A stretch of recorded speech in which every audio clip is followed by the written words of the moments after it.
The skies above New Mexico were ink black, threaded with storm clouds that rolled like distant waves. To Major Jesse Marcel, it was a familiar scene, the kind that made you wonder what else lurked behind the veil of stars. As the base intelligence officer at Roswell Army Airfield, Jesse had been taught to keep his imagination locked tight, but recent years had been unkind to that discipline. The radar blips were getting bolder, stranger. The higher-ups called them radar anomalies. To Jesse, they felt like omens. For months, the Air Force had been tracking bizarre phenomena in the sky. Objects that defied physics, darting across the heavens with speeds and accelerations no human craft could achieve. Some whispered it was Soviet technology, a terrifying leap forward in aerial warfare. Others muttered about Foo fighters and alien visitors, their voices dripping with both awe and dread. Jesse himself wasn't sure which was worse. On June 28, 1947, his uncertainty became something far heavier. The call came late, well past midnight. Sheriff George Wilcox's voice crackled over the line, tense and thin. "We've got something out here, Major," he said. "A farmer brought in some aluminum-looking stuff. Says it's scattered all over his field. I thought you'd want to know." Jesse stiffened, his training taking over. A few nights ago, during a particularly violent storm, the base's radar had tracked something extraordinary. A UFO spiraling downward before disappearing. They couldn't pinpoint the crash site, but now this call, it lined up too perfectly to ignore. "I'm on my way," Jesse said, snapping the receiver down. He mobilized his team with the precision of a man who'd prepared for this exact moment 100 times over.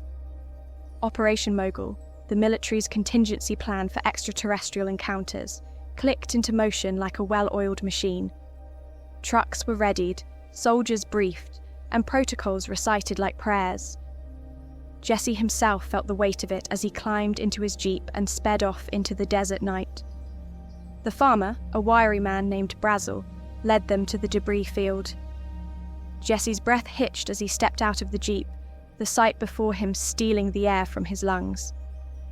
The field stretched wide and barren under the pale light of the moon, littered with strange, silvery material that shimmered unnaturally. It wasn't just metal. It was something else, something alive with an eerie energy.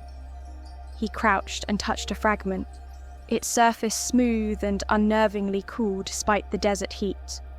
It crinkled under pressure, but snapped back to its original shape the moment he let go. Not of this earth, he thought, his pulse quickening. But the debris was only the beginning. Farther down the field, beyond the scattered wreckage, loomed something that made Jesse's blood turn to ice. A disc. It lay half buried in the sand, its edge crumpled as if it had skidded across the ground. The craft was massive, easily the size of 6 trucks lined end to end. One side was ruptured, a jagged gash revealing a dark, hollow interior. Jesse gestured to his men to secure the area, barking orders that echoed through the stillness. "Over here!" a soldier shouted. Jesse turned, his stomach sinking as he approached the source of the commotion. Inside the breach of the saucer, among twisted panels and alien machinery, something moved. It was small, barely the size of a child, with limbs too spindly and skin a pale, iridescent grey. Its head was bulbous, its eyes almond-shaped and fathomless, pools of black that seemed to drink in the light. It staggered, clutching its side, and pointed towards several motionless figures scattered around the craft's interior.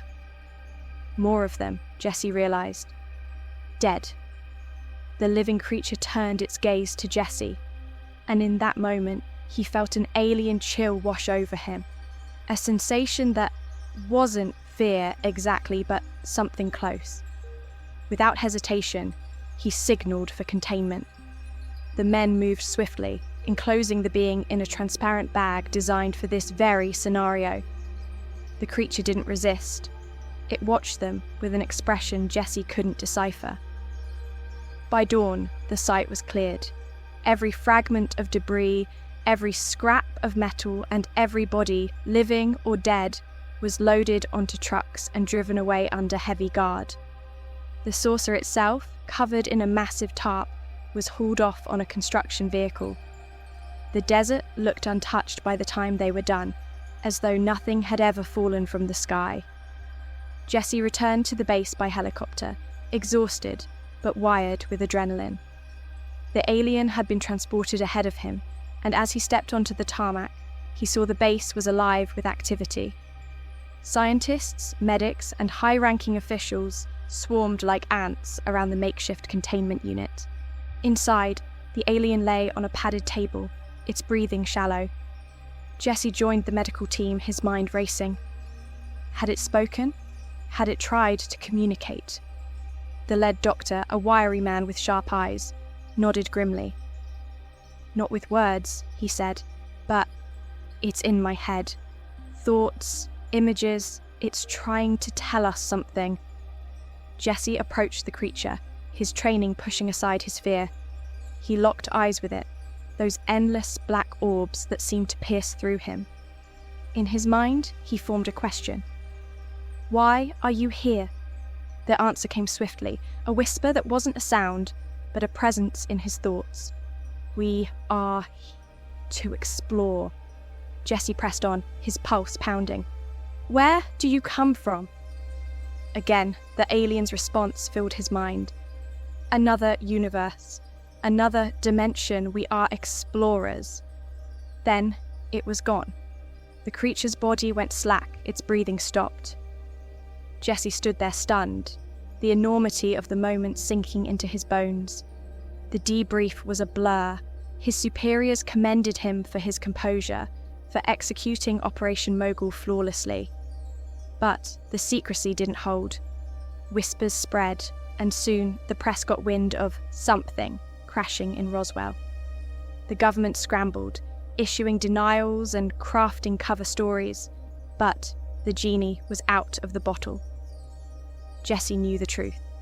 He had seen the explorers, touched their craft, and heard their whispers in his mind, and he knew with a certainty that chilled him to his core that they would not be the last.